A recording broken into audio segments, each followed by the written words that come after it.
Still want more? Here are some to-dos. Many people may not be satisfied with my 10 steps. They see them more as philosophies than actions. I think understanding the philosophy is just as important as the action. There are many people who want to do instead of think, and then there are people who think but do not do.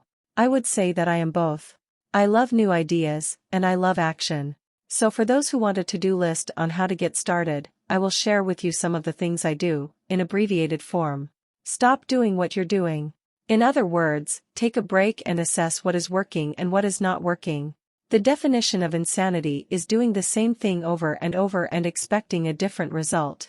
Stop doing what is not working, and look for something new. Look for new ideas. For new investing ideas, I go to bookstores and search for books on different and unique subjects. I call them formulas. I buy how-to books on formulas I know nothing about. For example, in the bookstore I found the book The 16% Solution by Joel Moskowitz. I bought the book and read it, and the next Thursday, I did exactly as the book said. Most people do not take action, or they let someone talk them out of whatever new formula they are studying. My neighbor told me why 16% would not work. I did not listen to him because he's never done it. Find someone who has done what you want to do. Take them to lunch and ask them for tips and tricks of the trade. As for 16% tax lien certificates, I went to the county tax office and found the government employee who worked in that office. I found out that she, too, invested in the tax liens. Immediately, I invited her to lunch. She was thrilled to tell me everything she knew and how to do it. After lunch, she spent all afternoon showing me everything. By the next day, I found 2 great properties with her help that have been accruing interest at 16% ever since. It took a day to read the book, a day to take action, an hour for lunch, and a day to acquire 2 great deals. Take classes, read, and attend seminars. I search newspapers and the internet for new and interesting classes, many of which are free or inexpensive. I also attend and pay for expensive seminars on what I want to learn. I am wealthy and free from needing a job simply because of the courses I took. I have friends who did not take those classes who told me I was wasting my money, and yet they're still at the same job. Make lots of offers. When I want a piece of real estate, I look at many properties and generally write an offer. If you don't know what the right offer is, neither do I. That is the job of the real estate agent. They make the offers. I do as little work as possible. A friend wanted me to show her how to buy apartment houses. So one Saturday she, her agent, and I went and looked at 6 apartment houses. 4 were dogs, but 2 were good. I said to write offers on all 6, offering half of what the owners asked for. She and the agent nearly had heart attacks. They thought it was rude, and would offend the sellers, but I really don't think the agent wanted to work that hard. So they did nothing and went on looking for a better deal. No offers were ever made, and that person is still looking for the right deal at the right price. Well, you don't know what the right price is until you have a second party who wants to deal. Most sellers ask too much. It is rare that a seller asks a price that is less than something is worth. Moral of the story: make offers. People who are not investors have no idea what it feels like to try to sell something. I have had a piece of real estate that I wanted to sell for months. I would have welcomed any offer. They could have offered me 10 pigs, and I would have been happy not at the offer, but just because someone was interested. I would have countered, maybe for a pig farm in exchange. But that's how the game works. The game of buying and selling is fun. Keep that in mind. It's fun and only a game. Make offers. Someone might say yes. I always make offers with escape clauses. In real estate, I make an offer with language that details subject to contingencies, such as the approval of a business partner. Never specify who the business partner is. Most people don't know that my partner is my cat. If they accept the offer, and I don't want the deal, I call home and speak to my cat. I make this ridiculous statement to illustrate how absurdly easy and simple the game is. So many people make things too difficult and take it too seriously. Finding a good deal, the right business, the right people, the right investors, or whatever is just like dating. You must go to the market and talk to a lot of people, make a lot of offers, counteroffers, negotiate, reject, and accept.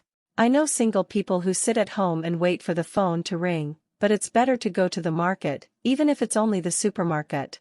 Search, offer, reject, negotiate, and accept are all parts of the process of almost everything in life. Jog, walk, or drive a certain area once a month for 10 minutes. I have found some of my best real estate investments doing this. I will jog a certain neighborhood for a year and look for change. For there to be profit in a deal, there must be two elements, a bargain and change. There are lots of bargains, but it's change that turns a bargain into a profitable opportunity. So when I jog a neighborhood I might like to invest in. It is the repetition that causes me to notice slight differences. I notice real estate signs that are up for a long time. That means the seller might be more agreeable to deal. I watch for moving trucks going in or out. I stop and talk to the drivers. I talk to the postal carriers. It's amazing how much information they acquire about an area. I find a bad area, especially an area that the news has scared everyone away from. I drive it for sometimes a year waiting for signs of something changing for the better. I talk to retailers, especially new ones, and find out why they're moving in. It takes only a few minutes a month, and I do it while doing something else, like exercising, or going to and from the store. Shop for bargains in all markets. Consumers will always be poor. When the supermarket has a sale, say on toilet paper, the consumer runs in and stocks up. But when the housing or stock market has a sale, most often called a crash or correction, the same consumer often runs away from it. When the supermarket raises its prices, the consumer shops somewhere else. But when housing or the stock market raise their prices, the same consumer often rushes in and starts buying. Always remember, profits are made in the buying, not in the selling. Look in the right places. A neighbor bought a condominium for $100,000. I bought the identical condo next door for $50,000. He told me he's waiting for the price to go up.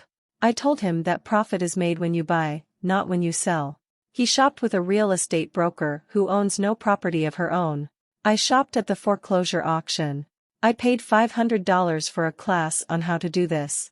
My neighbor thought that the $500 for a real estate investment class was too expensive. He said he could not afford the money, or the time. So he waits for the price to go up. Look for people who want to buy first. Then look for someone who wants to sell. A friend was looking for a certain piece of land. He had the money but did not have the time. I found a large piece of land, larger than what my friend wanted to buy, tied it up with an option, called my friend, and he said he wanted a piece of it. So I sold the piece to him and then bought the land. I kept the remaining land as mine for free. Moral of the story, buy the pie, and cut it in pieces.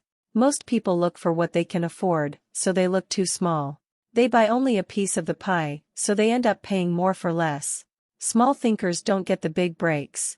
If you want to get richer, think big. Think big. Retailers love giving volume discounts simply because most business people love big spenders. So even if you're small, you can always think big. When my company was in the market for computers, I called several friends and asked them if they were ready to buy also. We then went to different dealers and negotiated a great deal because we wanted to buy so many. I have done the same with stocks. Small people remain small because they think small, act alone, or don't act all. Learn from history. All the big companies on the stock exchange started out as small companies. Colonel Sanders did not get rich until after he lost everything in his 60s. Bill Gates was one of the richest men in the world before he was 30. Action always beats inaction. These are just a few of the things I have done and continue to do to recognize opportunities. The important words are have done and do. As repeated many times throughout the book, you must take action before you can receive the financial rewards. Act now.